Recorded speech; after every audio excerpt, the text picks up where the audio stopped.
I've got something slightly different today. It's an ASRock Rack W880D4U microATX motherboard. I've bought this to upgrade my home server as it's currently running a 7-year-old CPU, which is getting a bit long in the tooth. I bought this model in particular as, apart from fitting in my case, it supports ECC RAM and has IPMI remote management, including a web interface with remote desktop functionality. That means I shouldn't need to connect a keyboard, mouse or monitor to the machine, and I can put it out of the way in the corner of a room. This model doesn't seem to be available in the UK as yet. I bought mine from Newegg in the US as that was proving more cost effective than importing one from the EU. I opted for the standard shipping, ordered the motherboard on a Tuesday, and it arrived on my doorstep on Thursday the same week. The motherboard came in this fairly generic box, which doesn't have any model-specific content on it at all.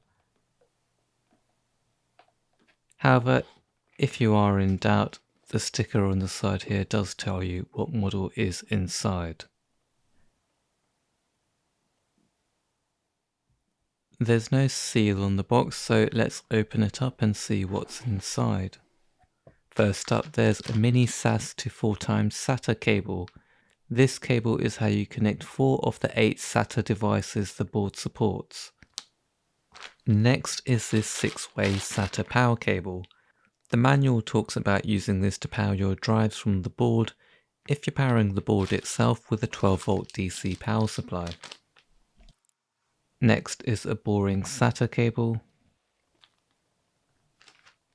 This is an ATX 24-pin to 4-pin microfit power adapter cable needed for when using an ATX power supply.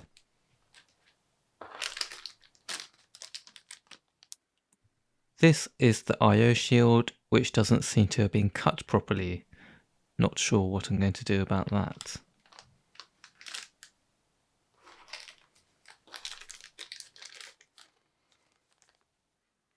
Here we have 2 M2 screws.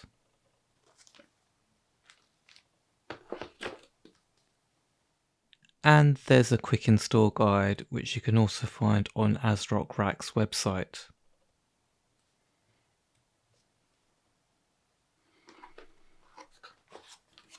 Last but not least, here's the motherboard.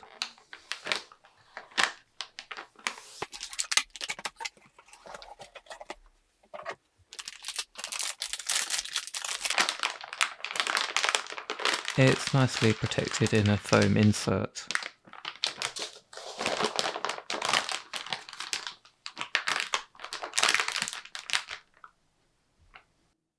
Here's a closer look at the board.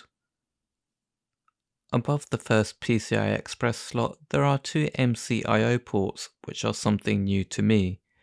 MCIO stands for Mini Cool Edge I/O.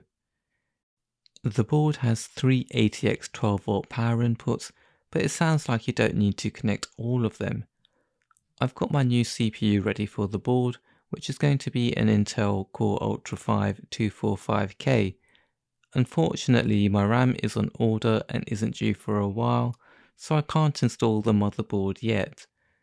I may have to find some temporary RAM, so I can at least make sure everything works.